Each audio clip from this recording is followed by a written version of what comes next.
तो पिछले कुछ हफ्तों में इंडियन रेलवे के कुछ स्टॉक्स ने 50% से भी ज्यादा की छलांग लगाई है। मार्केट में जैसे एक तूफान सा आ गया है।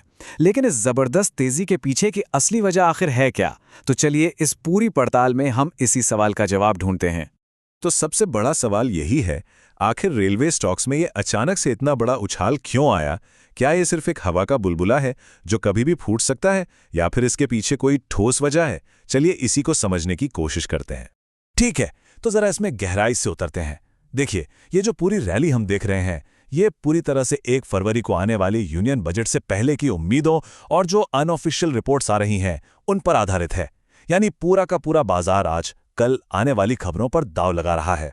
और यही बात समझनी सबसे जरूरी है। अभी जो कुछ भी हो रहा है वो पूरी तरह से अटकलों का खेल है, स्पेक्यूलेशन है।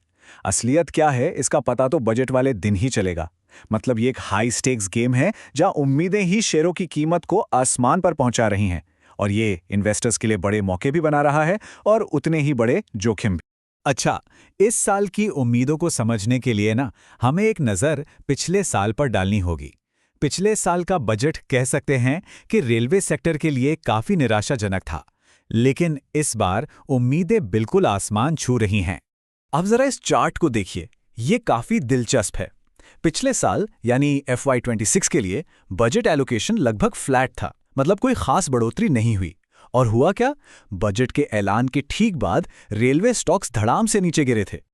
लेकिन इस साल तो कहानी ही बिल्कुल अलग है। एनालिस्ट्स का अनुमान है कि रेलवे बजट में 8 से 12% की एक भारी बढ़ोतरी हो सकती है। पिछले साल के स्थिरता के मुकाबले ये एक जबरदस्त छलांग है। और बस यही वो वजह है, यही वो उम्मीद है जो इस पूरे आशावाद को, इस पूरी रैली को फ्यूल कर रही है।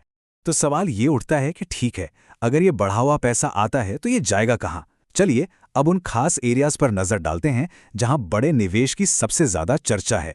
तो लिस्ट में सबसे ऊपर पहली और सबसे बड़ी प्रायोरिटी है सेफ्टी।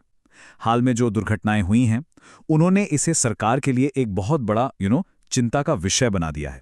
और सेफ्टी में भी सबसे ज्यादा चर्चा है कवच सिस्टम की। ये एक ऐसी ऑटोमेटिक एंटी कोलिजन टेक्नोलॉजी है जो ट्रेनों को आपस में टकराने से रोक सकती है।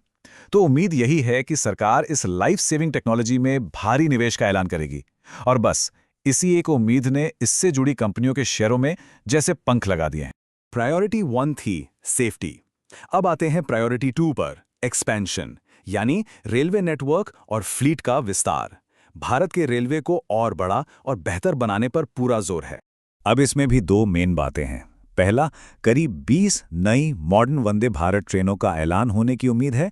और दूसरा, इन ट्रेनों को चलाने के लिए जो जरूरी इंफ्रास्ट्रक्चर है, मतलब नई पटरियां, नए पुल, उसमें भी एक बड़ा निवेश देखने को मिल सकता है। और फिर आती है तीसरी प्रायोरिटी, मॉडर्नाइजेशन। मतलब भारतीय रेलवे को नेक्स्ट जनरेशन टेक्नोलॉजी की तरफ ले जाने का पूरा प्लान है। इसमें AI और एडवांस्ड नेटवर्किंग को इंटीग्रेट करने की बात है, जिसमें रेलटेल जैसी कंपनियां एक की रोल निभा सकती हैं। लेकिन जो सबसे बड़ी और सबसे एक्साइटिंग चर्चा है वो है हाइड्रोजन ट्रेनों को लेकर। जरा सोचिए, जीरो पोल्यूशन ट्रेन्स, अगर इसका ऐलान हो जाता है तो ये सिर्फ रेलवे के लिए नहीं बल्कि पूरे देश के एनर्जी सेक्टर के लिए एक रियल गेम चेंजर साबित हो सकता है। तो ये तो हो गई उम्मीदें और बातें। चलिए अब इनको जरा जमीन पर उतारते हैं और देखते हैं कि इन सारी उम्मीदों के चलते इन्वेस्टर्स की नजरें आखिर किन खास कंपनियों पर टिकी हुई हैं। ये टेबल देखिए पूरी कहानी को बड़े अच्छे से समराइज करता है। अगर सेफ्टी की बात करें तो कवच सिस्टम के लिए HBL और कर्नेक्स जैसी कंपनियों पर सबकी नजर है। फिर वंदे भारत ट्रेनों के लिए जुपिटर वैगन्स और ओरिएंटल रेल का नाम आ रहा है। इंफ्रास्ट्रक्चर मतलब ट्रैक्स और ब्रिजेस के लिए RVNL और इरकॉन जैसे बड़े खिलाड़ी हैं। और इन सारे बड़े प्रोजेक्ट्स को फंड कौन करेगा, उसके लिए IRFC की भूमिका बहुत अहम हो जाती है। और हाँ, भविष्य की हाइड्रोजन ट्रेनों की रेस में रिलायंस और अडानी जैसे दिग्गज भी शामिल हो सकते हैं।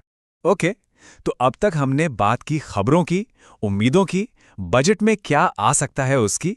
लेकिन मार्केट को देखने का सिर्फ यही एक तरीका नहीं है। एक और नजरिया है टेक्निकल एनालिसिस का। चलिए अब जरा पर्सपेक्टिव बदलते हैं और इसे समझने के लिए हम केस स्टडी लेते हैं RVNL की। तो RVNL को देखने के 2 बिल्कुल अलग अलग नजरिए हैं। एक तरफ है न्यूज़ ट्रेडर। ये वो है जो इस उम्मीद में RVNL खरीद रहा है कि बजट में कंपनी को नए ट्रैक और ब्रिज के बड़े सरकारी कॉन्ट्रैक्ट्स मिलेंगे। और दूसरी तरफ है टेक्निकल ट्रेडर। इसे खबरों से ज्यादा मतलब नहीं है। ये देख रहा है शेयर का प्राइस चार्ट। और वो चार्ट क्या बता रहा है कि एक जबरदस्त रैली के बाद शेयर थोड़ा नीचे आया है, एक की डिमांड जोन में, जो इस बात का संकेत है कि शायद ये एक और बड़ी छलांग के लिए तैयार हो रहा है। ये जो स्ट्रैटेजी है जिसे टेक्निकल ट्रेडर इस्तेमाल कर रहा है, इसे कहते हैं पुल बैक स्ट्रैटेजी। इसको समझने का एक बहुत आसान तरीका है। सोचिए, एक स्प्रिंटर है जो तेज दौड़ रहा है और बीच में वो कुछ पल के लिए रुकता है, अपनी सांसें काबू में करने के लिए, ताकि वो फिर से पूरी ताकत से आगे भाग सके। बस टेक्निकल ट्रेडर उसी रुकने वाले पल में, उसी पुल बैक में खरीदने का मौका ढूंढता है। तो अब हम आते हैं सबसे क्रूशियल सवाल पर, आगे क्या होगा। बाजार में एक्साइटमेंट तो अपने चरम पर है, लेकिन ये सब कुछ टिका है बस उस एक दिन पर जब असली अनाउंसमेंट्स होंगी। ये टाइमलाइन देखिए, ये पूरी कहानी बताती है। मध्य जनवरी में अनऑफिशियल रिपोर्ट्स और अफवाहों ने इस रैली को हवा दी। अब जनवरी के आखिर में जब बजट छपाई के लिए जा चुका है, तो अटकलें, स्पेक्यूलेशन अपने पीक पर हैं। और फिर आएगा 1 फरवरी, द डी डे, जब हकीकत सामने आएगी। और वो हकीकत या तो इन सारी उम्मीदों पर मुहर लगा देगी या फिर इन्हें पूरी तरह से तोड़ देगी। तो सबसे ज़रूरी बात जो याद रखनी है वो ये है कि अभी तक की ये सारी बढ़त, ये सारे गेन्स सिर्फ और सिर्फ उम्मीदों पर बने हैं। देखिए, स्पेक्यूलेशन और कंफर्म्ड इन्फॉर्मेशन, इन दोनों के बीच एक बहुत बड़ा फासला होता है, और यही इस पूरे खेल का सबसे बड़ा रिस्क भी है। और आखिर में हम इसी एक सवाल पर आके रुक जाते हैं कि ये जो उम्मीदों की ऊंची उड़ान है, क्या ये हकीकत की ज़मीन पर सेफली लैंड करेगी या फिर ये एक हार्श रियलिटी से टकराएगी? जवाब तो 1 फरवरी को ही मिलेगा, और तब तक पूरा बाजार अपनी सांसें थामे इंतजार कर रहा है।